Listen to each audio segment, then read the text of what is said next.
Hello, my name is Roman Gingiashvili, and this video is about Caro Kann and games on Caro Kann. But before we start, it's very important that you understand that you have always wide variety of choices in the opening.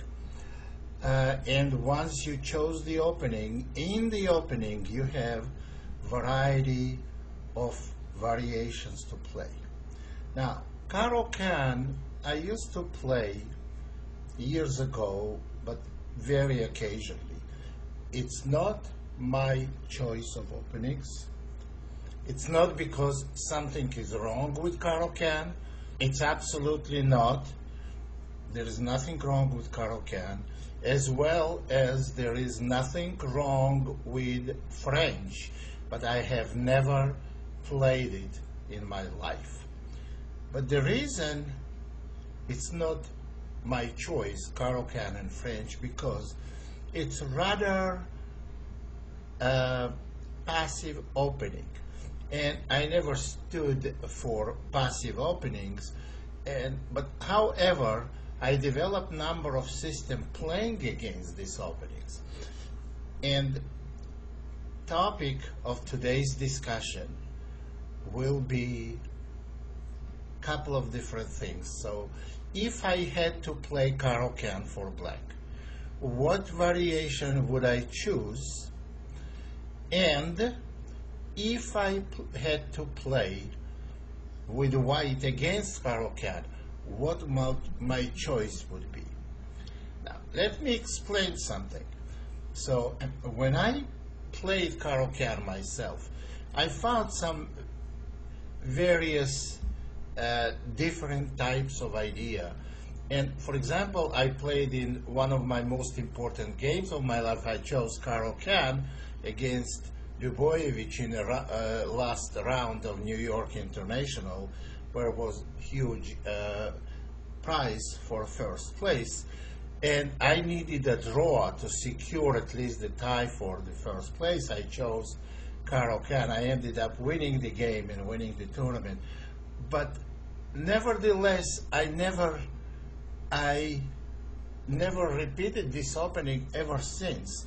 So there was some specific requirements for that game, and specific criteria were set. That's why I played it.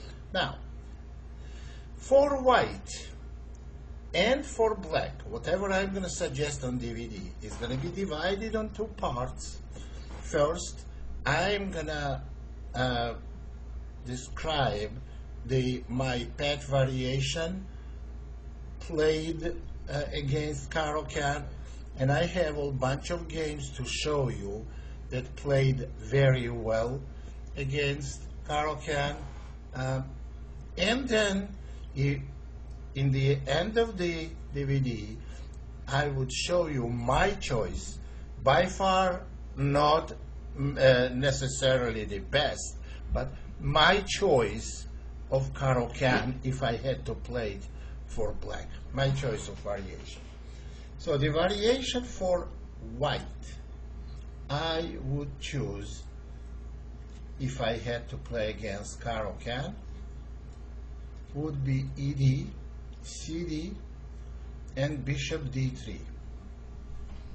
Interestingly enough, this was a variation that Fischer used to play against Caro Kann. One of the variations. He played different variations as well. And actually, this is going to be our first game I want to show. It's Fischer's game against Petroshev. Now, both systems that I am going to suggest to you for white and for black, they are a lot easier to learn than any other system. Again, for white or for black in Caro Kann. Bishop D3, plan is to go C3, then knight F3, and quickly develop with having very stable the pawn structure in the center. Well, that's what happened in this game. Knight c6. It's Fischer against Petrosian in 1970. c3, knight f6. And when I bring the game from 1970, you may say this is 40-year-old game. Oh yes, it is. But I have to tell you that 40-year-old game, if it was sharp variation of Sicilian, I would say it's not even worth going over. But not much changed in the quite system like this for white. Not much changed in last 40 years. So that's why this game is very, very credible. So bishop f4, bishop g4. This is the main move in this variation on bishop f4.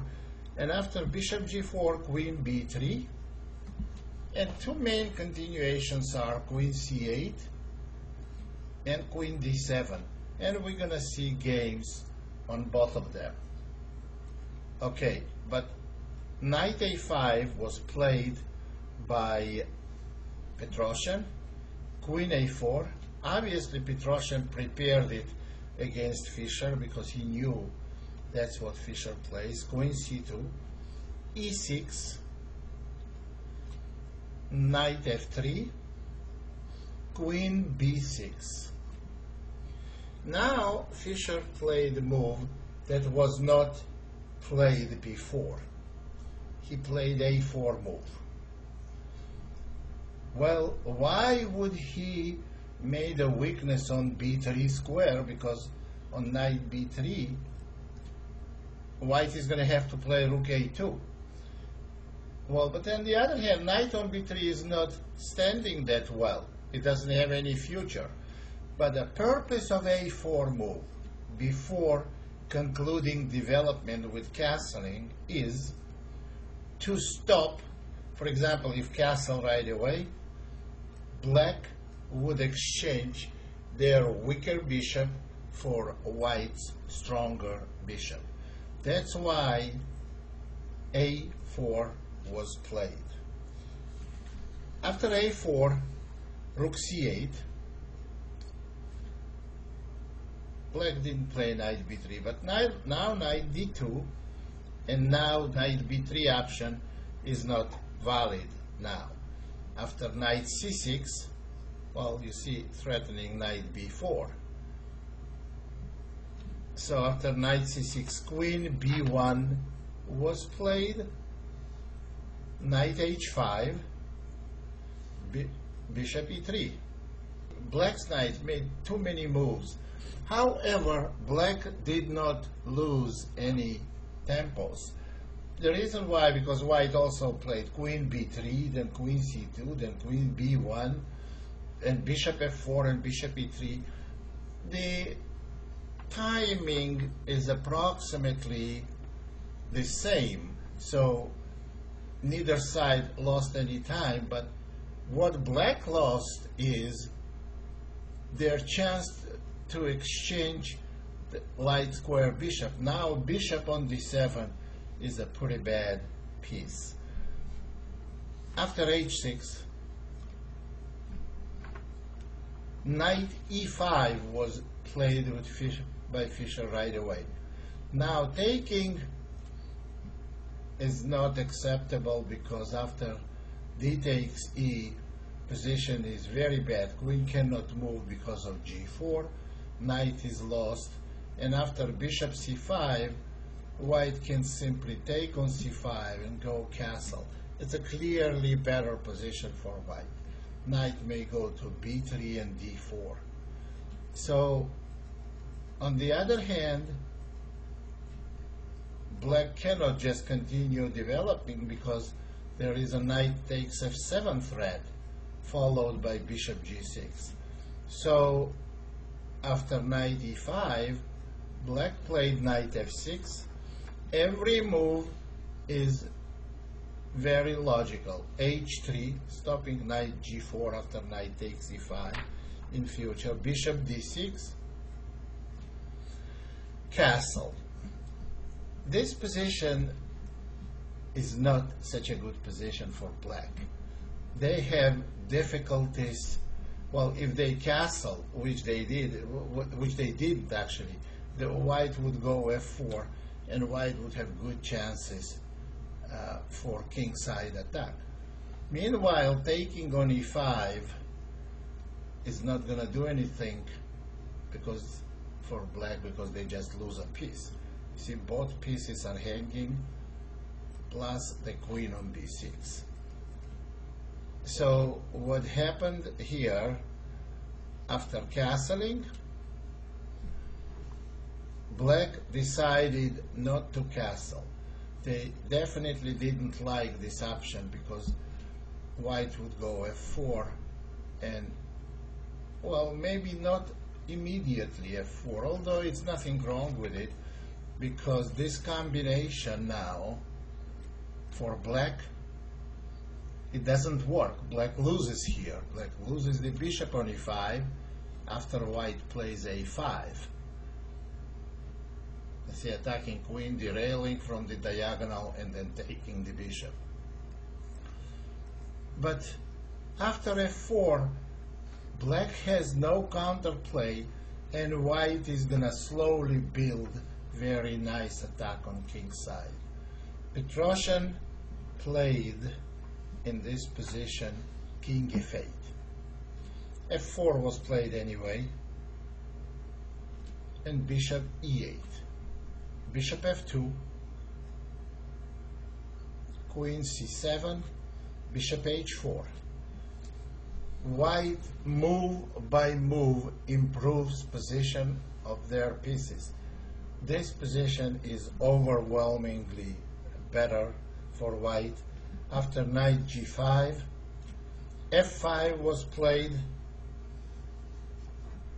knight takes e5, de, bishop takes e5, pawn takes e6. You see, this is absolutely awful position. Black is way behind in development. They have uncastled king that's in danger right now. After bishop f6, ef, bishop takes f7, knight f3. Well, bishop takes h4, knight takes h4. Well, normally we should be consistent what I do in these types of positions, where white has much better pawn structure, way ahead in development, and very dangerous black king. We don't continue with the game. But since there was not too many more moves played, plus it's a Fischer-Petrosian game, not like, ordinary players. After knight f6, knight g6 check, bishop takes, king e7, queen f5, bringing the a rook into the game. Of course, it's totally hopeless for black. King d8, rook a e1, queen c5 check, king h1, rook f8 was played, queen e5. Black is totally lost. We just make remaining moves we can make without much of a comment. Actually, on queen e5, rook c7 was played, and now b4. Of course, taking on c3 loses at once. After b4, queen c6 was played, c4, d takes c, and now bishop f5, preparing rook d1 check, denying black rook d7 move. After bishop f5, rook f2 f7, now rook d1 check, rook f to d7, bishop takes d7, rook takes d7, queen b8 check, king e7, rook d e1, and black resigned on king f7. There is mate in one move after queen e8. Very convincing game, but as I said, if you look at the game after the opening, you see black had this problem of a weak light square bishop.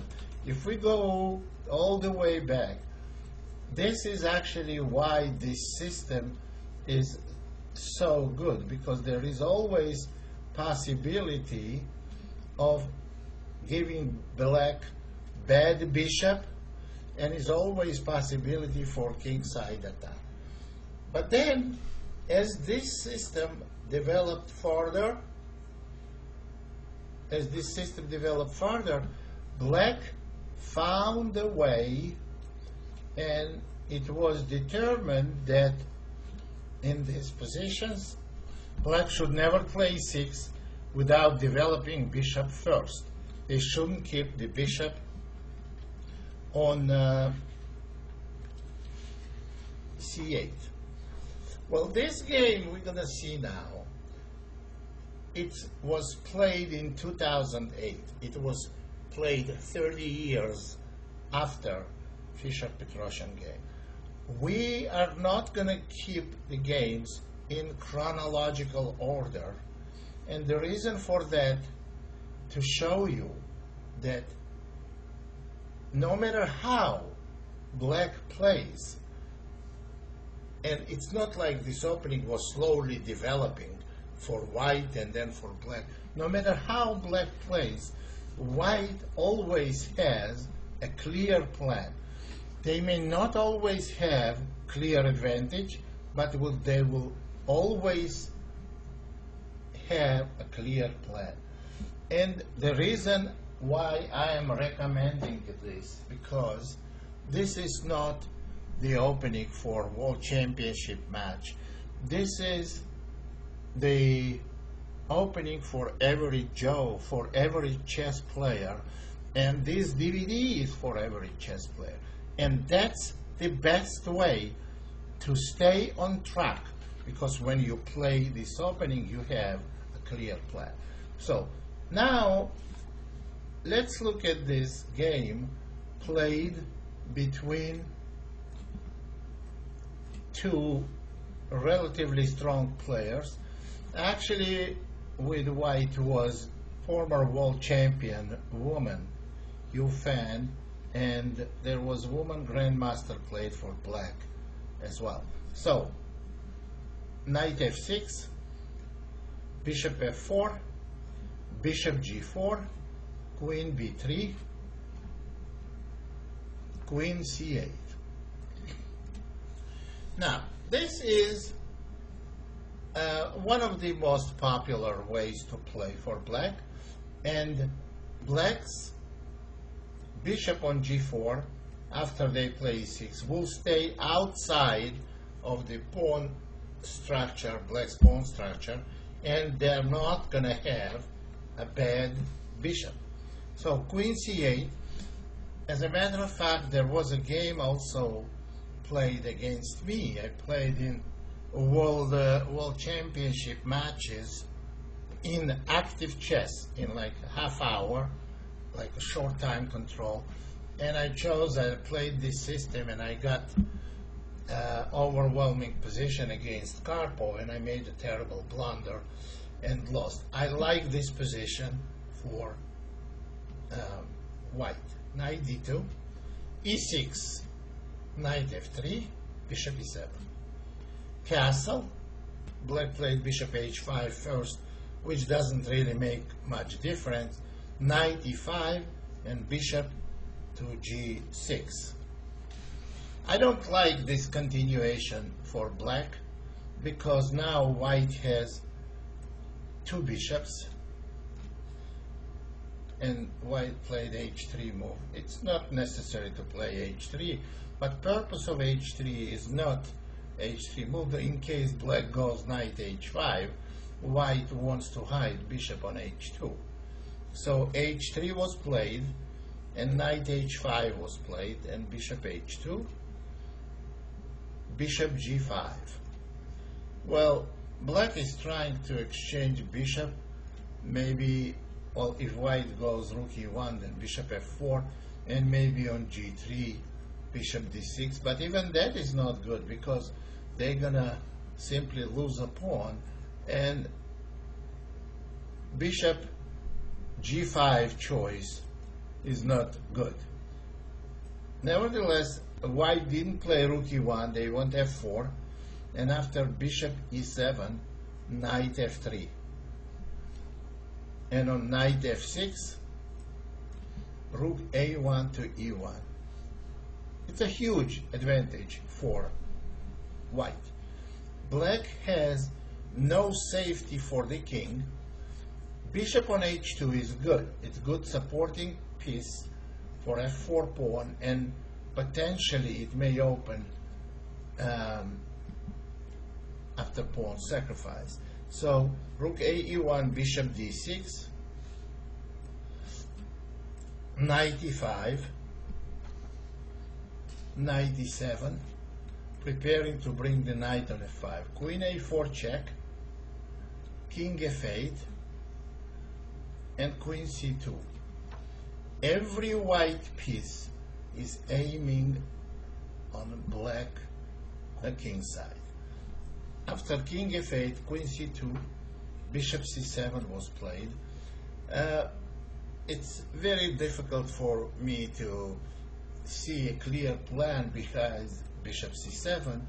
Well, perhaps knight f5, they want to play knight f5, and if white plays g4, then go knight d6, try to get to e4 square. And after bishop c7, rook f3, knight f5, g4, and after knight d6, black is trying to get e4 square and to get some defendable position, but they already totally not coordinated pieces. And after bishop takes g6, fg, and knight takes g6, black is totally lost. And knight takes g6, king f7.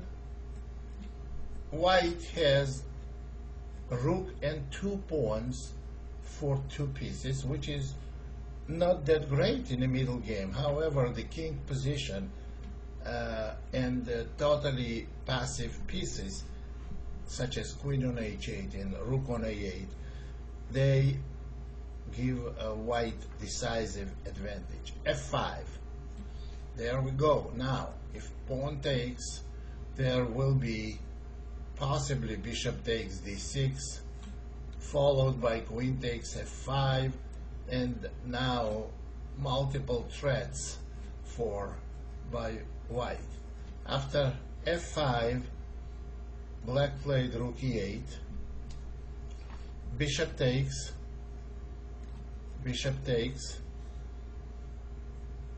pawn takes, rook takes c6, rook takes c6. Totally discoordinate black's pieces. Queen f5 check, and game is almost over. King e7, g5, knight e8, d5 pawn falls, queen c8, and it's practically over. Queen h5, rook e3, and after king f8, queen f5, king g8. Well, here white has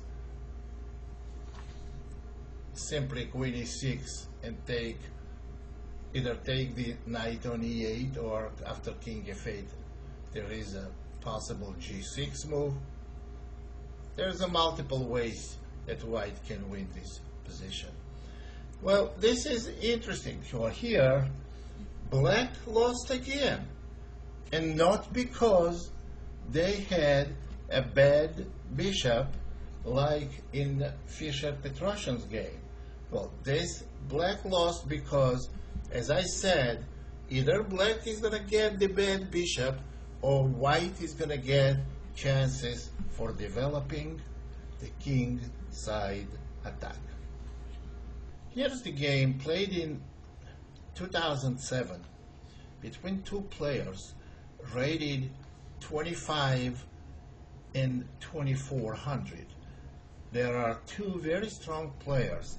The game started differently, but you see how it transposed to exactly our position.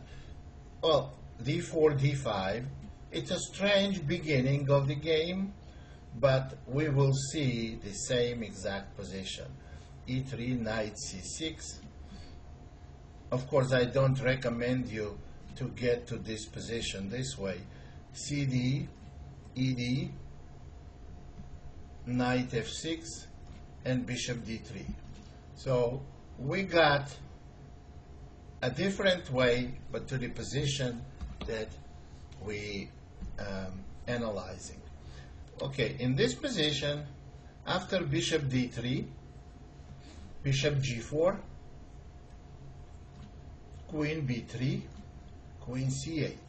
We're going to get back and discuss the game variations of queen d7. I'm going to show you some interesting continuations there too. But right now, let's follow the game with queen c8, knight d2, e6, knight g to f3, bishop e7, castle on both sides, knight e5. Well, bishop h5 was played. I have to explain something to you. Okay, there is a possibility black can take this knight on e5. Well, that didn't happen, but I have to explain that this pawn structure is not that great for white because black has some, good squares on c5, and later bishop goes to g6. So after bishop h5, whatever white does, if black takes, well, for example, white does this. If black takes, white is going to have to take with the bishop. However, if they take on e5 right away, this is absolute exception. Here, it's good for white to take on e5 with the pawn for very concrete reasons. Knight d7 and queen c2. Attacking h7 pawn, and all of a sudden it's not that easy to protect that pawn on h7. There are two ways, g6 and h6. None of them are satisfactory, because on g6 white will go h3, and you see bishop must go to f5 because bishop h5 loses a piece, and after bishop f5, bishop takes f5. If white takes with e pawn, they have very bad pawn structure and a weak pawn on d3. If they take with the g pawn, same thing, white has d4 square and not such a safe position for a king on g8. Not to mention possibility of going g4 and on fg, maybe king h2 and rook g1, trying for immediate attack. That is also an interesting option. So in the game, black correctly played bishop h5, and now bishop g5. Well, in my game against Karpov, I chose rook e1, which is also a good move, and I got good position with it. Bishop g5, and now black played knight e8. After exchanging dark square bishops, white played queen c2, bishop g6, knight takes g6, hg, knight f3, knight f6. Now this is perfectly safe position for black, but there is one problem they're facing: double pawns. Why those double pawns are so bad? Because, first of all, for two reasons. Well, obviously not endgame reasons, but if white chooses later, not right away, of course, but rook e1, they have to bring the pieces in, to put knight on g5. Schematically, I'm telling you that it's going to be very difficult for black to chase this knight away. And this knight may be very dangerous. They don't have any more h pawn to go h6. Secondly, if they go knight e5, this knight will be very difficult to chase away also. So, in this position, after knight f6, queen e2 was played. I would go rook e1 first, knight c6, rook a e1, white too quickly committed queen on e2 position, queen c7, knight e5. I don't like it as much as g3 or maybe knight g or g3, knight g5 and f4, but this is okay also. Black never got an equality. Knight takes e5, d takes e, knight d7 and h4. I like this plan. Now white wants to go h5 and create significant, they can make a dent in black's king cover, so king defense. So now after h4, rook fe8, h5, of course g5 is very dangerous because white is going to open all their pieces for attack. G takes h, queen takes h5, and f5. It's clear that white has to take en passant to keep the bishop open. They cannot just ignore it because then they will not be able to use the power of this bishop. So ef, knight takes, queen h4, queen f7, rook e5. Well, white has very good attacking chances on the king, plus they have big positional advantage such as weakness on e6. So after rook e5, black played rook e to d8, rook fe1, rook d6, rook e3. You see, they are preparing to swing the rook on h3. Rook a d8. Well, on rook h3, black would go king f8 anyway, so white played rook g3. Knight e4. Black is ready to give a pawn to have their rooks open and to have some kind of a counterplay. And white has no intention to activate black's rooks. Rook f3, knight f6. Rooks now plays terribly on the blocked file. g4, d4, c4. The game is over. Queen c7, g5, and black resigned.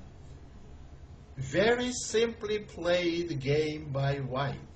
And again, what they did, they just brought the pieces on to king side and got decisive attack. Now, where was black's counterplay? I often ask myself this question when I play and I have this type of positions. I said, where is my opponent's counterplay? The counterplay against this system has to be very well thought very well prepared and designed, and only then black can fight against this system. There is one more game I want to show you that is very similar to this, and it's also very similar to my game against Karpov. Again, a game started with d4, d5, but don't let it confuse you. e4, c6, and there we go. Now we have Caro Kann. Bishop d3, knight c6, c3, knight f6, bishop f4, bishop g4, queen b3, queen c8. We're still on queen c8 variation. Knight d2, e6, knight gf3, bishop e7, castle for both, knight e5, and bishop h5. We already discussed that taking on e5 is not such a great idea.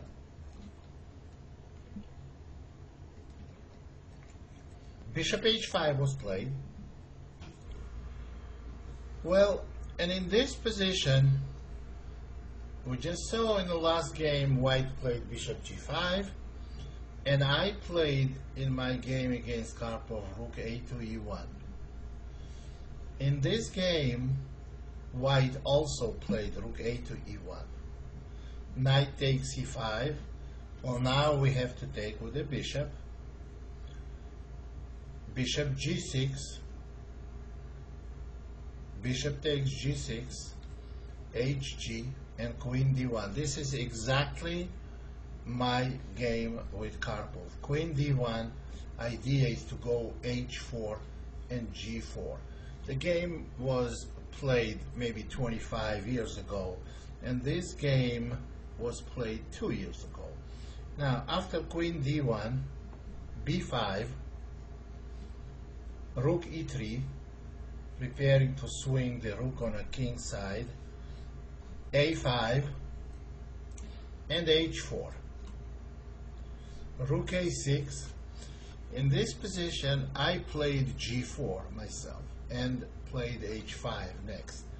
I like also very much what white did in this game. Well, when this game was played, by the way, they're 25 and 2400 federated player. The player with white, Grandmaster Lee, so he is very conscious about the system he plays opening. He prepared, I know he prepared, and he looked at all games that had been played with it. And I have no doubt in my mind that he looked at my game against Karpov, and whatever he played, which is slightly different from what I played against Karpov, whatever he played, I am sure it was prepared by him at home. He played rook h3 without g4. I agree this may be a better plan than my g4. Rook h3 was played. b4, there goes black's counterplay. h5. And this is very clever idea. bc was played. And now black played rook c6. Now, what would happen if black took the pawn on h5? Obviously, taking with a pawn is a terrible idea because they are getting mated. So, but what is wrong with taking pawn with a knight? Oh, then queen g4, and that's the part that was prepared by Grandmaster Lee. So queen g4, threatening rook takes h5, and mate on g7, and after f6, queen takes g6, and after queen e8, queen d3, attacking the rook on a6, and after rook b6, bishop c7, black is totally lost, because on rook b2, rook e1, white has overwhelming activity, and black's life here is hanging by a thread, on a thread. So queen is terribly placed, knight has no moves, queen has to be protecting knight, e6 weakness, and rook on b2 has absolutely nothing to do with the position, nothing to do with the rest of black's pieces.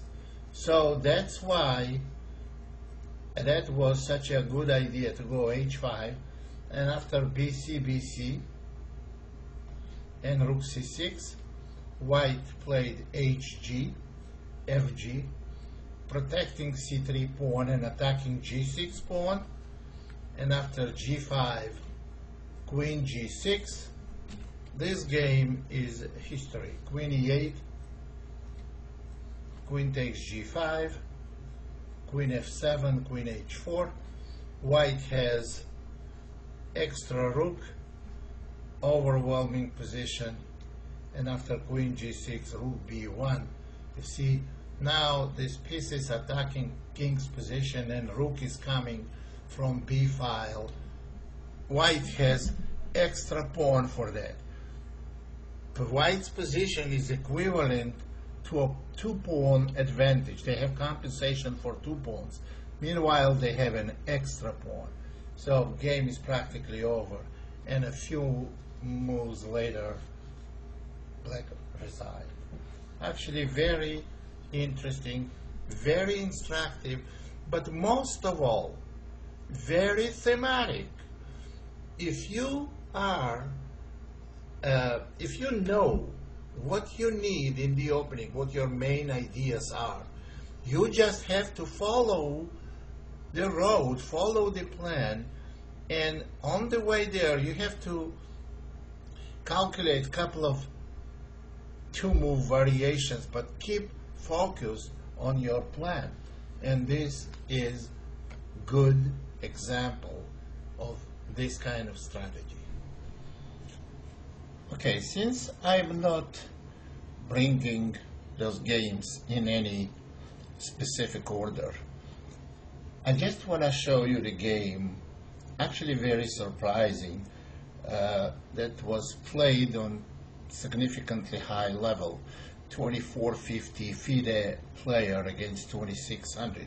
And you will see the surprise, I said, because you will see how white, after e4, c6, d4, d5, the standard moves, ed, cd, bishop d3, knight c6, c3, knight f6, bishop f4, bishop g4, queen b3, queen c8, knight d2, all standard moves, e6, knight f3, bishop e7, knight e5, knight takes e5, bishop takes e5, castling on both sides. So far nothing unusual and nothing surprising. Bishop h5, and after bishop h5, here white started playing very bad plan. Well, what do we have to do? We already said that. Rook e1, and start slowly building attack on the king side. And you see, I have explained it several times. You see, in the central pawn structure means a lot for choosing the plan. Well, besides me just telling you that you have to attack on king side, it's not because I want so and I would like so and I'm in the mood for attack. No, it has great justification for it. We have two bishops aiming on king side, open e-file, and most of all pawn structure that I mentioned just now. b2, c3, d4. You see it's going towards the king side. That means play has to be the king side. And f7, e6, and d5 going to the queen side. That's black's play. And black has semi-open c-file. So this is black's territory. All of a sudden, very strong international master. I don't know what came over him, but he played a4, and after bishop g6, he exchanged the bishops and went rook f to e1. It seems like he is a little confused, or he's playing after slight concussion. So he plays rook f to e1. Why does he need a rook on a5? And what is a4 about? White is not worse, but it's clear to me that white is going to lose the game because they are completely derailed from main idea. Rook d8. Now they want queen c2, queen c6, and continuing playing a5, b5, ab, and ab. Black has to go out of its way to open files on the queen side. And here white says, please don't get disturbed, don't spend too much time, I'm going to help you open file. So white spend 2 tempos to open the file for black. This is as bad as it can get. And on a high level, this is absolutely terrible. Queen d3 was played. Knight d7, bishop g3, and b5. Now white goes h3. Now after this game, I have to show you something very similar, and big similarity between Queen's Gambit Declined and this variation of Caro Kann. Big similarity and even bigger differences in those two openings. And white completely misunderstanding those differences. So after h3, knight b6, knight f3, bishop f6.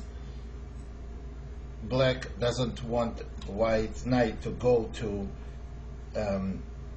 e5, bishop e5.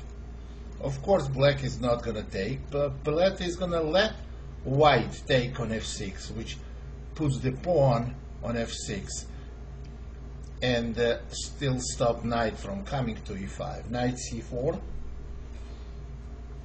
bishop takes f6, g takes f, and queen c2. White has absolutely no plan, no strategy, and they are significantly worse already. King g7, h4, knight d6. Black can do practically anything they want. Black has an advantage on king side as well. They have potentially open h file. They can create after b4 weakness on c3. They have a file. It's total disastrous plan for white. Knight d2, b4, queen d3, simply takes and goes rook d to c8. White plays rook a8, and now white sees that they have weakness, they have no plan, and now desperation, h5. That shouldn't have been desperation, h4 and h5. That should have been main plan about 20 moves earlier. Now after h5, pawn takes, queen g3, black's king is perfectly safe. Rook e3, knight f5, queen f4, knight takes c3. Well, I don't know if rook e3 was a blunder or it was white already gave up. Knight can't go anywhere because knight is going to come to e4. Knight f5 is coming, c3, pawn is weak. White is absolutely lost. That's a good example of how stay focused on the main opening idea of main plan, and don't do any self-distracting moves like we saw in this game where white played a4. Now the thing that I promised to show you, differences between Caro Kann and Queen's Gap line. Well, here is the start position of this pawn structure. Okay, you see this pawn structure? That's why we want to get some advantage here, and we're trying for it. Now, here is Queen's Gambit declined.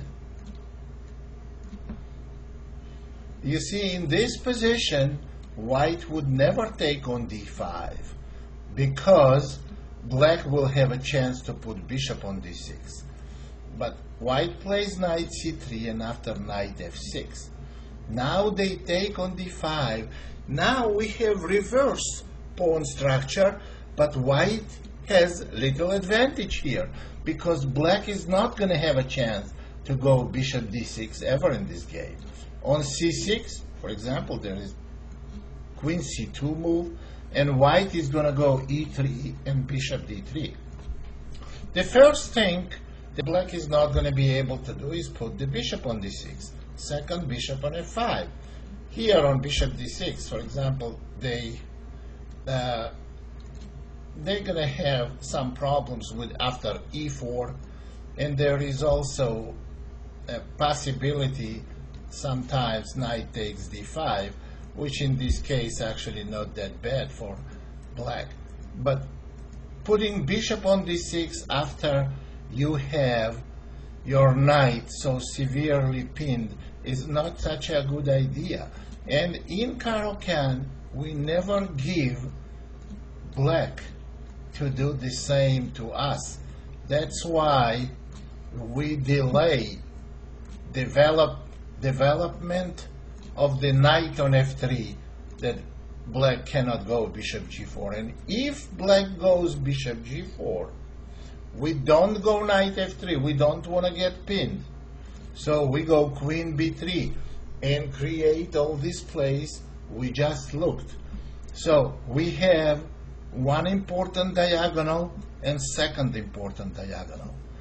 And that's how it determines that white has some advantage. And by playing a4, you later in the game, in the previous game, white just throws everything away. And instead of organize some attack on the king side, they started making moves on the queen side. This is absolutely terrible, inconsistent, and I don't think white wasn't familiar with the plan. It's a lack of discipline and lack of being controlling of your thoughts.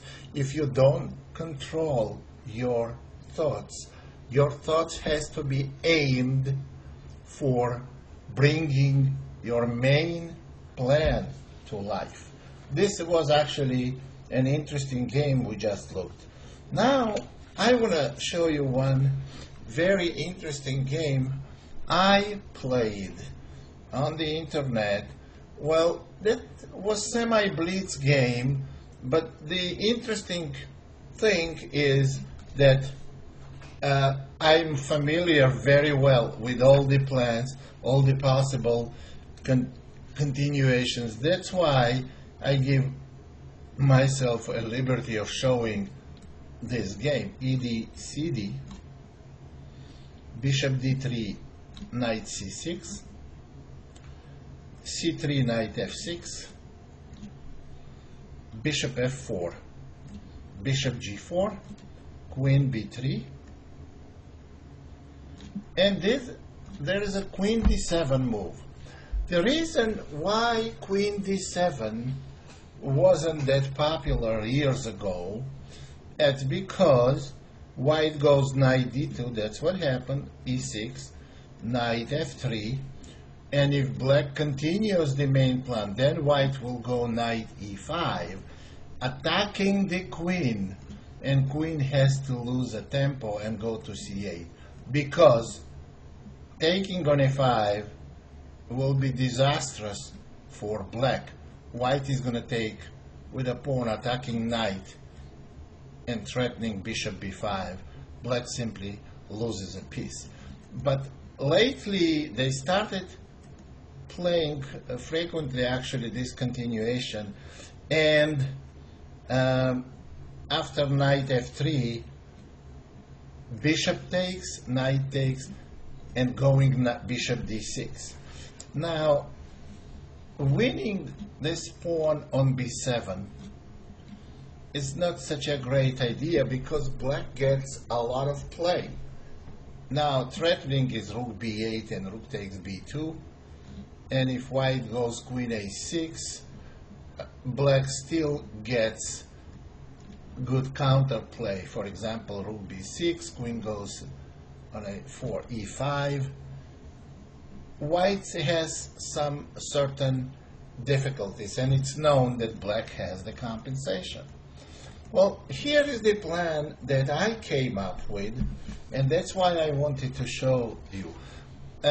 Bishop g3, castle, castle, bishop takes g3, and hg. Now, you're going to see why this pawn structure is better for white than if pawn was on h2. Well, after hg, black plays, actually was a very strong player, grandmaster. He played rook b8. The plan is to go b5 and b4. Rook a to e1, b5, queen d1. That's the part of white's plan. And on b4, g4. Idea. Well, it's very dangerous for black to take pawn on g4 because after knight g5 check and queen takes g4, black's king is very vulnerable. So that's the idea of queen d1. And what white wants to do, actually white wants to do what white did in this game. bc, bc, queen d6, g5. Now we're chasing the knight away, and queen d6 was played with the idea of putting knight on d7. Now queen c2, attacking the h7 pawn, g6, and after g6, in this position, queen c1 was played. Queen c1, queen goes to e3. Okay, after queen c1, rook b6, black tries to get the counterplay on a queen side. g3, idea is clear to go king g2 and king g2 followed by rook h1. Rook fb8, rook e2, temporarily stopping rook from coming to b2. Now this black's position is not so bad right now, but they have to find significant counterplay because white is clearly wants to get some pressure on the h file. So after rook e2, knight f8 was played, then rook e1, rook c8 was played, trying to put pressure on c3 pawn, king g2, then rook c to b8, and here the very important maneuver, knight h2. You see knight is going to g4 and f6. Knight h2, knight d7, knight g4, knight e7, and finally rook on h1. Now white has every piece in attack. This is very well designed, planned, and executed attack. Now white has all the pieces there. It's a very instructive game. After rook h1, knight f5, trying to cover some squares, but it's too late. Bishop takes f5, and ef was played. Gf is just as bad or maybe even worse. Knight f6 check, and if you see the h7 is hanging, and if knight f6 gf, queen is coming with a deadly outcome. That's why black took with the e pawn. Now knight h6, king g7, and black is falling apart here. King takes f7, rook takes h7, king g8, queen h1, threatening rook h8 check, and queen h7 mate. So knight f8 was played, and after rook e2 to e7, black simply resigned. This is, again, white held black back in the position where they played. White made a very good move in this position. Rook e2, keep black away from penetrating to on white's queen side, and at the same time building an attack on the king side. Very instructive game, in my opinion. Well, now the result, actually the conclusion of this, if we should make a conclusion, we have to say this. This is the position you get. Once you get this position, it's very important to play bishop d3 immediately. You stop black from going bishop f5, and you placing bishop on very important diagonal. You take this diagonal. Second chance is to take the diagonal, this diagonal, which is h2b8 diagonal. That's why very frequently, lately actually, knight f6 is played, or even knight c6, and now white cannot go bishop f4 because pawn is hanging, and after c3, black goes queen c7. Now, what is white to do in this position? I worked on it a lot, and I played with this position And at first I came to the conclusion that f4 is a good idea, followed by knight f3. But then I found the interesting idea, knight f3, and on bishop g4, knight d2. I played quite a few games on the internet again, and again on semi-blitz games, and every one of them continued almost the same way. Knight f1, not castling. Castling will be like giving up and accepting this pin and a well-placed bishop on g4. Knight f1, bishop d6, knight g3, and majority continued knight f6, and now h3. Now, what are we trying to do here? Black will not retreat this bishop, because then we're going to take this bishop, we have two bishops, and we have some advantage. And when you play this opening, you don't count on getting very big advantage in the opening if black plays, okay. So when we play h3, some of them take castle and castle, and I think white is a little better. Maybe even bishop g5, and after knight d7 is castling, and then knight h5. I like white's position. But some people, they play bishop takes g3, counting on the way it looks, very promising piece sacrifice. I analyzed this position and I came to conclusion that piece sacrifice is insufficient. The black does not get sufficient compensation. We take on g4, and obviously if bishop retreats, then after g5, white gets h-file, white gets two bishops. It's just too bad for black. Well, the normal continuation, knight takes g4, and queen takes g3 here.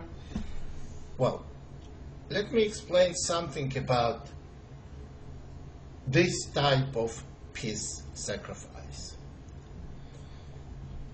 King moves, black can easily get third pawn, and white is going to have king in the center. Does that mean that's so bad for white? No, I think white is better, and I don't think this queen sacrifice is sufficient. King d2. We have to go, that's the only move. Everything else we do, we get mated in one move in both cases. And king f1, the same mate. So obviously we have to go king d2. And now, well, queen takes g2 can be played. We go bishop f2. We are defending now. And now knight f2. Now after knight f2, we have two continuations here. And I like them both for white. One is queen f1 or queen g1. It's the same. Well, black will have to take on h1. We take on f2. And if black castles, for example, we go king c2. Black has material advantage. But black has rook and 3 pawns for 2 bishops. But the problem is all 3 files, F, G, and H, they are completely opened for white, and white can organize good attack on the king side. Well, again, if you want to play more, if you don't want to do this sacrifice, then you have a second way to play. It's a rook g1. Now, this is a lot quieter and it makes more sense, but I am bringing to your attention that queen g1 is an option. Rook g1, and after knight e4 check, king c2. It's a good position for white. White's king is 100% safe, and they will have good attack on king side. Another continuation for black here is to go knight f2. Knight f2 simply forking white's queen and knight, but then we just move the queen to f1 or e1. It doesn't matter because we're going to have to take on h1. And now white has two bishops for rook and two pawns, which is a lot better than two bishops, a lot better than rook and two pawns in the middle game. Even the ugly looking bishop on c1 after king c2. For example, if black castles on the safe side of the board, king c2, bishop is going to come out, and two bishops may tear black's position apart. Now, before going to second part of the DVD, which is some recommendation for Caro Kann players for black, I want to wrap a suggestion for white. So, if you go to database, you can find enormous numbers of the games. And if you look, I did total statistics, and they're not that great for white. I mean, white does not have immensely like plus score, big plus score, no. But then I tried to get on the bottom of these numbers. And here what I figured out. There were a lot of games and not too many players on a very high level. They played this variation for white. The reason why, because they objectively white doesn't give a huge advantage here, and if you play very accurately with black, you have a chance to equalizing. But white plays mostly different and more controversial variations. Who plays this variation for white? People that try to get clear plan after the opening. People like you. You don't have dozens of years of experience playing other variations, so you need something that you have clear plan, you know what to do, and no matter what black does, you have your clear plan for the middle game. So there are mostly played not on the highest level, on a lower level. When I don't mean weak players, I mean lower level, like masters, international masters, and lower. Now, when I took these statistics, when I look at statistics on a higher level, they were clearly favoring white. White hardly lost any games. But when I go and look on a weaker players' statistics, and there were most of the games, like 80% of the games were played on that level, the performance, the accuracy of execution of the plan was not on the highest level. That's why results were fluctuating. So on the higher level, these variations was giving white good advantage and good results. And again, what we do immediately, control the diagonal, the b1 h7. After knight c6 c3, we want to control second diagonal. And I just showed you what happens if black goes queen c7. And this is interesting. Actually, what black may do in this position they may go Queen C7 right away. Is this such a good idea? I don't think so, because first of all, you can go Knight E2 on Bishop F4 immediately, and on move 4, before taking any of the minor pieces out, to stick your king out, it's not such a great idea. It never was. So you have clear plan what you want to do. You want to do Bishop D3, and on this move Bishop F4, and on Bishop G4 you go Queen B3, and we already said that E6 will give you much better bishop for the rest of the game, and the games that I just analyzed for you should give you very good prospects, ideas for how these positions should be played.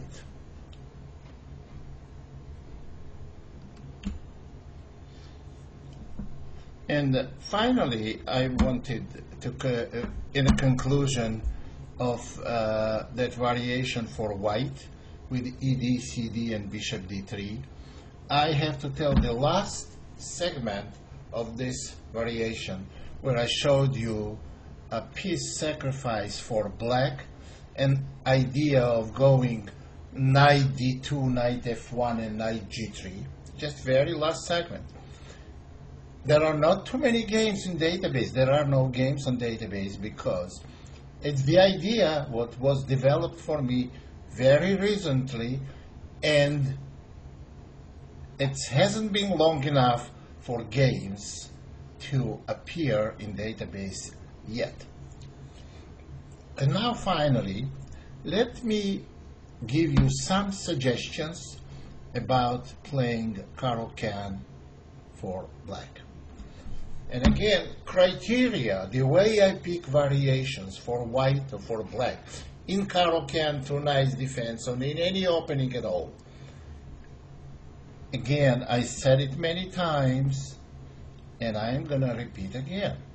Criteria are, since this DVD is not instructive DVD for world champions around the world, and for the highest rated players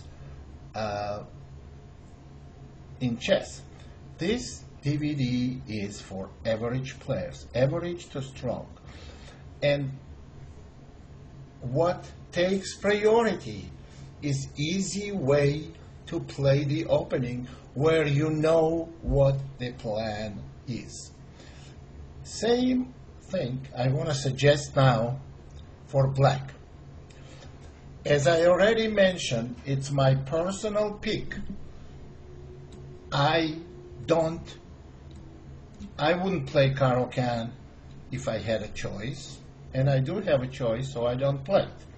So what would I do? I won't go to Bishop F5 variation, or Knight D7 and Knight F6 regular variations, or even Knight F6 variations, because they known to give black maybe very stable positions, maybe no advantage for black, and black always end up with passive position. I am extremely opposing passive positions in any opening for any color, and that's why my suggestion in Caro Kann will be variation I'm going to present to you now. This variation is actually a group of young Russian masters and players developed maybe about over 30 years ago, maybe even 40 years ago. And then the variation was forgotten.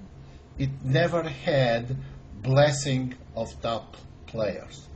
But then I need more significant work for black. And I came to conclusion that this variation can be alive, will stay alive. Well, and first of all, I want to bring first the pilot game that was played in 1970. Was played, here is the variation. First of all, let me introduce you the variation. DE, knight takes c4, knight d7, knight f3, knight f6, and the main move in this variation, knight g3. How does black play here? 9 out of 10 games, they play e6 followed by c5. They have bad bishop, they slowly trying to overcome this passivity and equalize the game. So black's goal is to equalize the game. e6 playing with c5. The idea I'm trying to talk about is c5 without e6. You may ask, what's the difference? After c5, don't we have to go e6? No, we don't. I only want to talk about variations where we develop bishop on g7 after g6. Okay, the first pilot game, well, in a group of these young players that were developing it, I was part of them, but also was Vladimir Savon, very strong grandmaster he became. He was champion of Russia. So he played c5, and sometimes people think c5 is not good because black is going to go d5. And guess what? First player who went d5 in this position in 1970 was Mikhail Tal. He played against d5. This is a bad move, and quickly it got very bad result for white. After d5, this pawn on d5 is attacked, and the only way to protect is c4, but that's not. After e6 and de, queen takes d1, that's not the type of position Tal would want to play, of course. And what happened here, since the variation never existed, and since before this game nobody has played c5, Tal tried to refute c5 move by d5, and also knowing his desire for getting very complicated and aggressive position. After knight b6 check, bishop b5 check was played. And after bishop d7, bishop takes d7, queen takes d7, white simply lost a pawn. And here Tal tried to get some compensation for a pawn. c4, knight takes c4, castling g6, queen e2, knight d6. Black has very stable position, and black has an extra pawn. Bishop g7, and black gave up the extra pawn, but they have positional advantage. Okay, let's look why black gave up the pawn. They didn't want to go b6 because of potentials of knight going to e5. They didn't want to go b6 instead of bishop g7 because knight e5 with potentials of going knight c6. And also they didn't want to go rook c8 because of rook c1. So Savon decided to give up a pawn and having good size positional advantage. Now pawn on d5 continued to be very weak. Knight on g3 is placed terribly, black has big advantage. Pawn on d5 needs to be protected. Rook fc8, rook ac1, rook c7, simply doubling rooks. And after bishop e3, rook takes c1, bishop must take back, because on rook takes c1, d5 pawn falls. Bishop must take back, rook c8. Every black piece is placed better than white's piece. And after bishop e3, queen b5 was played. Queen takes b5, knight takes b5, a4, knight d6. It's a huge advantage for black. They have c-file, they have terrible weakness on d5, bad knight on g3. Position is absolutely lost in this case. So bishop takes a7, rook a8, bishop c5, rook takes a4, knight f1, try to recirculate the knight and bring it to the game. Knight f2, e4, b3, rook a2, and after b4, knight c3, and you see that white cannot keep this pawn alive anymore. Rook takes d2, knight takes d2, knight takes d5. And here we don't want to make endgame DVD. Well, black just has an extra pawn and positional advantage, and black had absolutely no problems converting this game into a win. So this is very instructive. Okay. Now, let's look at some games where white did not experience disaster in the opening. Well, here's this. e4, game between two grandmasters, Zapata and Spiridonov. And let me tell you this game was won by white, because probably player with white is a stronger player, but this has nothing to do with the opening. Again, c6, d4, d5, knight c3, de, knight takes e4, knight d7, knight f3, knight f6, knight g3, c5. Bishop d3 was played. Well, another option, of course, is d takes c, after which we're going to go queen a5 check. And I think I have a game on that as well. So bishop d3 was played, cd, castle, g6, knight takes d4,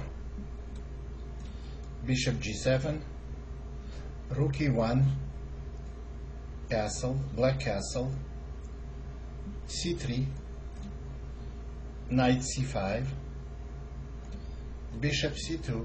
This is perfectly good position for white. Now, what my suggestion is based on? My suggestion of playing this g6 development has two main objectives. One, it makes very bad knight on g3 for white, and black didn't have to play e6, so they have perfectly good bishop, and bishop also in some cases may go to b6 and bishop b7, fianchetto. In this position, bishop g4 was played, queen d2. Well, of course, on f3, black simply retrieves the bishop, and f3 looks really bad. So queen d2, rook c8, h3, bishop d7, queen f4. intending to develop the dark square bishop. Knight d5, queen f3. And here I don't like the move that was played by black, but I don't completely hate it. Black played e5. I think e6 would have been real nice. Now, knight on d4 doesn't have very good prospects. I don't know where the bishop has to be developed on c1. Knight on g3 has practically no good futures. The best they can do just to exchange it. Well, this position, I would honestly, it may be equal, but I much rather play it for black. And this is why I said this system is so different from others, because it keeps all the pieces more active. Now, you may say, why, if no one plays it on highest level, that it shouldn't be good? No, I have different logic on that. Show me how to get advantage, and I will agree with you.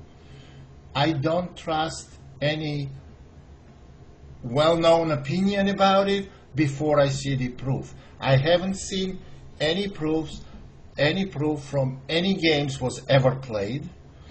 And meanwhile, the games that didn't come out good for black, I have clear adjustment. So let's go back to the game. e5 was played.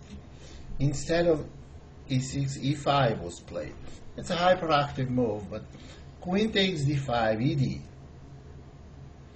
Bishop g5, queen to b6. This is also okay for black. cd, knight e6. This is also good. d4 pawn is weak, g5 bishop potentially hanging. Bishop b3. And here, black played bishop c6, which after rook takes e6 resulted to a very strong position for white. They sacrificed, exchanged, and they had two pawns and very good piece placement, and white ended up winning the game.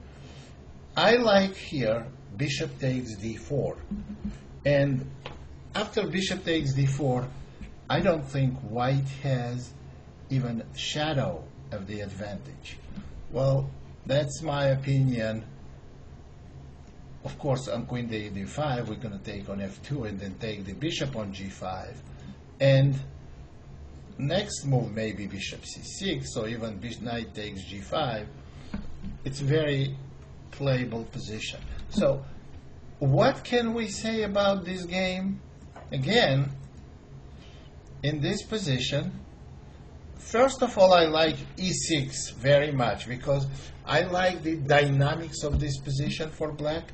Secondly, even after what I think was inferior move, e5, black would have been okay after queen g5, bishop, queen b6, and now cd, knight e6, and on bishop b3, instead of allowing rook takes e6, just to go bishop takes d4. But to tell you, after bishop takes c6, rook takes c6, even after making two mistakes, in my opinion, black was still fighting bad. And the most of the game, almost to the end, white had a little advantage, but it was a lot closer to equality than to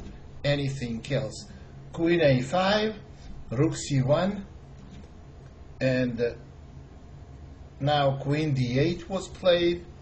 I don't like these moves, and eventually I didn't analyze this game from now on to the last detail, but I rather have this position to have this position for white, because I like the d4 potentials of d4 pawn, and also potentials of, organizing attack on a weakened king maybe. I much rather play position after bishop takes d4. Okay, the second game, I would say that black successfully resolved all the opening problems. Now, let's look at the other game. This is going to be an interesting game too. Played between two players in England of very high rated, like 2,500 FIDE rating. So here is this, e4, c6. We get to the same, oops, I make knight c3, d-e, knight takes c4, knight d7, knight f3, knight f6, knight g3, c5. Okay, in this position, different move for white, bishop e2, also recommended, cd, knight takes d4, and the same g6. You see, already playing against the g3 knight. Castling bishop g7, c3 castling, f4. Okay, this move is, in my opinion, is positional mistake. White tries to stop black from playing e5 because then they can take, they have very well placed knight on d4, and after bishop g5 it may be unpleasant for black. But this f4 move blocks the bishop on c1. e6, bishop f3, a6 to prevent potential knight b5. After a6, now what is a good plan here for white? White couldn't answer that question, so king h1. After king h1, queen c7, black has to resolve the c8 bishop problem. After queen c7, knight g2, rook e8. It's not necessary move at all. Queen c2, rook b8, but this is because b pawn has to move to develop the bishop. Bishop e3. Oh, but now bishop on e3 may be vulnerable. Knight b6. I like this idea of going knight d5 and maybe developing bishop to d7 and c6. Knight d5. So knight b6, bishop f2, knight b2 d5, and after c4, knight to e7. c4 is creating more weaknesses. Of course, not knight f4, because bishop g3, it may create some problems for black. So knight e7, knight has outpost on f5, and after c4, knight e7, rook a d1, b6, also covering the c6 square. After knight e7, white cannot go knight c6, and after b4, bishop b7, black concluded development having serious positional advantage. And after a4, bishop takes f3, knight takes f3, b5, and white played bishop c5. Now, after AB and c5, this is absolutely awful position for white. b4 hangs, f4 hangs, the other knight goes to f5, black has big advantage. So bishop c5 was played, but even then, after bishop c5, white is in trouble. Knight f5, knight e5, bishop f8,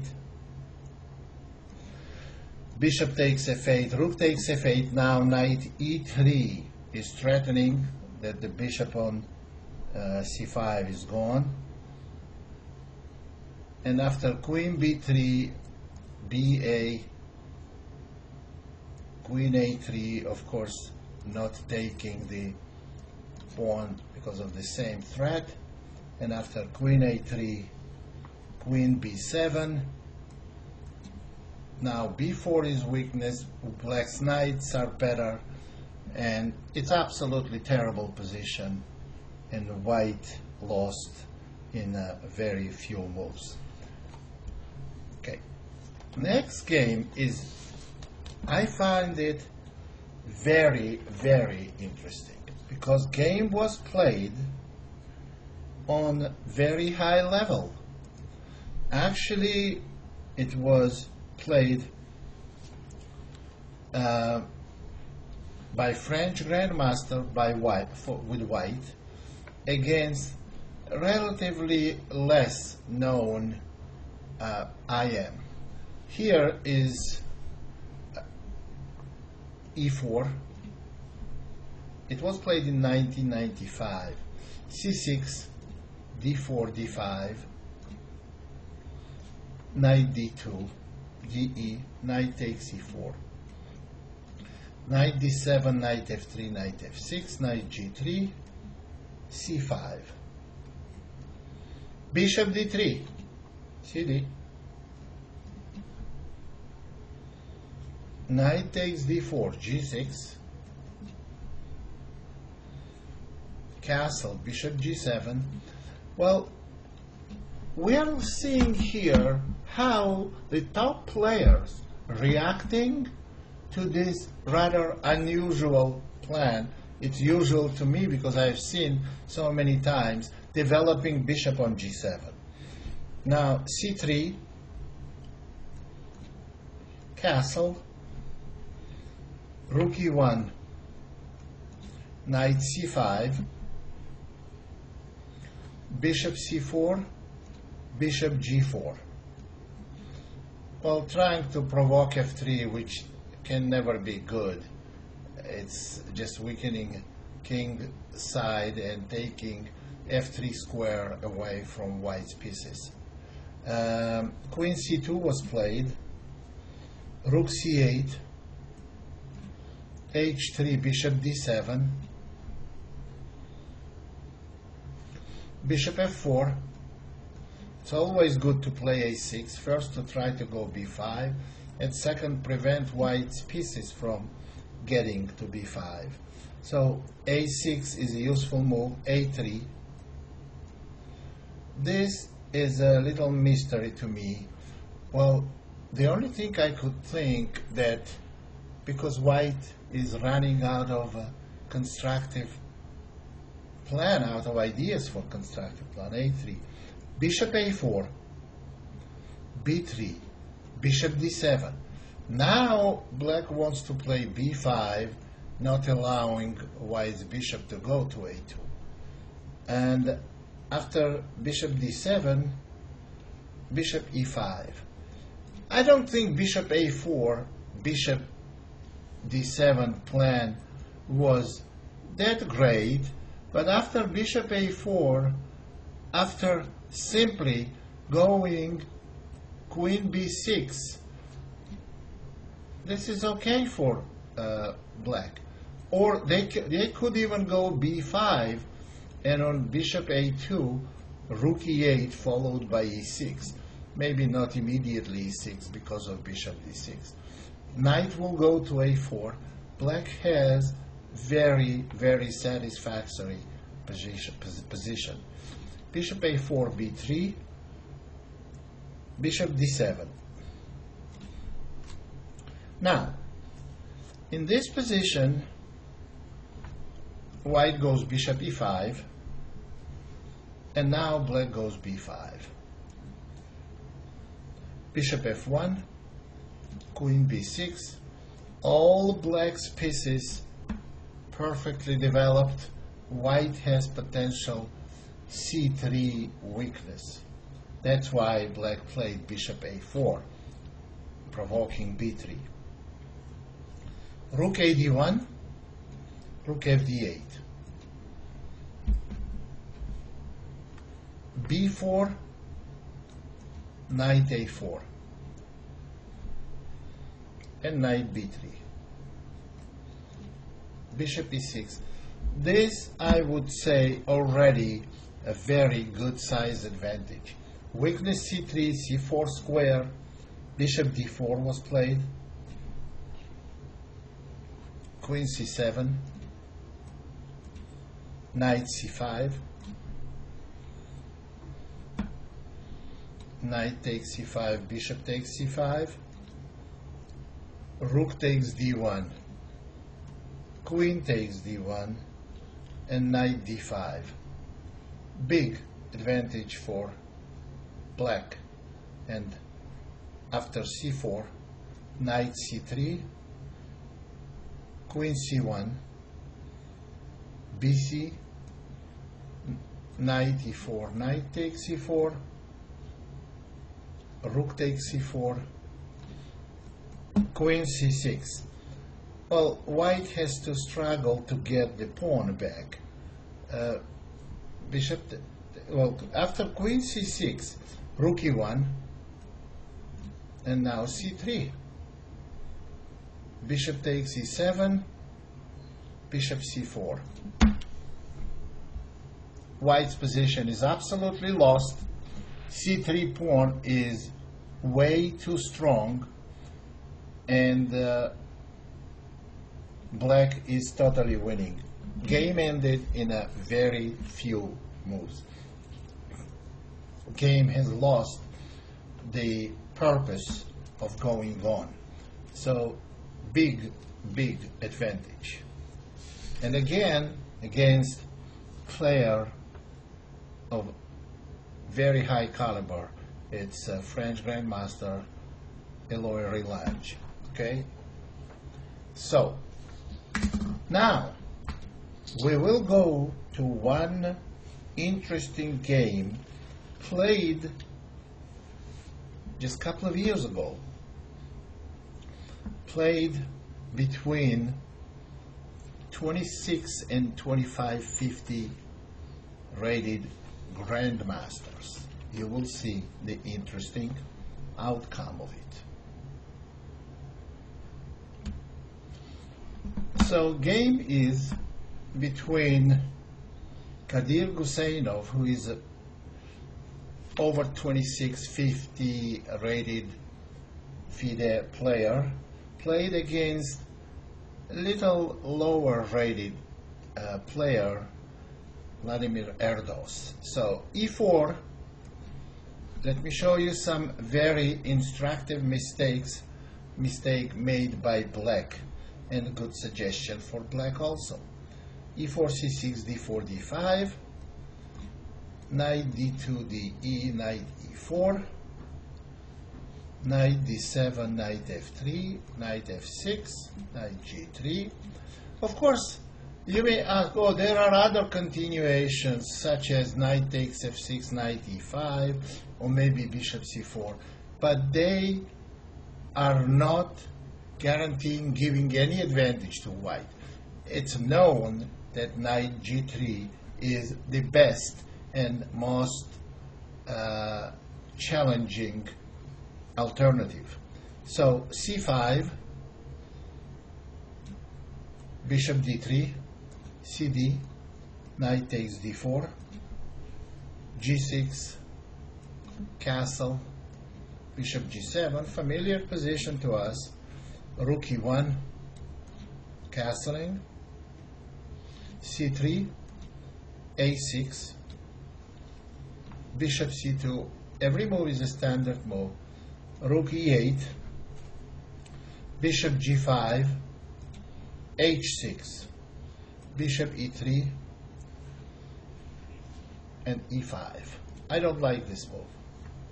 I don't like this move because after knight f3 it weakens squares d6 and d5. A lot more dynamic is to go knight b6. You see, knight has very good potential squares on d5 and c4. Bishop will be developed on d7, queen on c7. And don't give white any outpost. Don't give them weak d6 square the way it could have happened in a game, weak d5 square. Knight b6 was the move that guarantees easy equality. There's no queen d2 because knight c4. Oh, what can white do? Queen e1. Okay, we can go queen c7, rook a d1. I don't know, maybe knight d5. Possibly knight d5 right away, that they cannot go bishop c1, locking out the rook on a1. And then knight d5, and on bishop c1 now queen c7, and possibly b5 and bishop b7. This is the way to play this position. I don't like e5 move because after knight f3, queen c7, queen d2, knight g4, and knight e4, knight takes e3, rook takes e3, knight f8. Black made a draw anyway, but they would have had significant problems with this potential play for white and bishop on b3. They created weaknesses, d6, d5. They gave bishop good diagonal on b3 because black cannot play pawn e5 to e6 to shut that bishop. So that's, well, white played inaccurate, game ended in a draw. Very, very instructive point. Try to stay away from e5 move as long as you can. So go queen c7, go knight b6, go bishop d7. Keep e5 as a resource for the later stage of the game. And the final game I wanna show you is between two grandmasters, Rafael Fulgayer from Argentina and Lars Schandorf, e4 c6. They are both played rated over 25 FIDE rating. Knight c3, d5, d4, de, knight takes e4, knight d7. This is completely different and not typical for this opening option for white. After c5, c3, cd, cd. Of course, this cannot be seriously recommended for white. What did white do? They got very standard isolated pawn position, and they made three moves with the knight from b1, c3, e4, g3 to end up on a passive position on g3. This is a laughable idea. I apologize to grandmaster that played for white, but this is absolutely not serious. After g6, bishop c4, knight b6, bishop b3, bishop g7, knight e5, castling, h4. Here comes an attack without, and I always, one of the first lessons I teach to everyone, well, even beginners, even the strong players, I tell them, I don't believe in h4 kind of attack. It's a coffee house attack. It's for players that they don't have good understanding of what is real chess about. This attack, without finishing development of the pieces and safeguarding your king position, is a total joke. Queen d6 was played, h5, bishop e6, very good and very cool reaction for black. hg, hg, bishop c2, rook fd8, rook h4, protecting the pawn on d4, rook ac8, bishop b3, knight c4. In this position, I can tell you that white is lost, of course. And knight a5, bishop takes e6, queen takes e6. Well, I would say that this is every positional player's, not positional, but every relatively good player's nightmare for white. White has absolutely no chance for attack. They have weak pawn on d4, uncertain future for the king.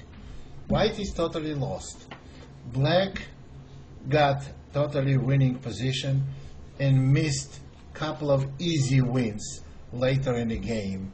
But again, that stage of the game is not relevant to the opening we are discussing. And so I'm going to end this game right here. So the final word. This is very playable continuation.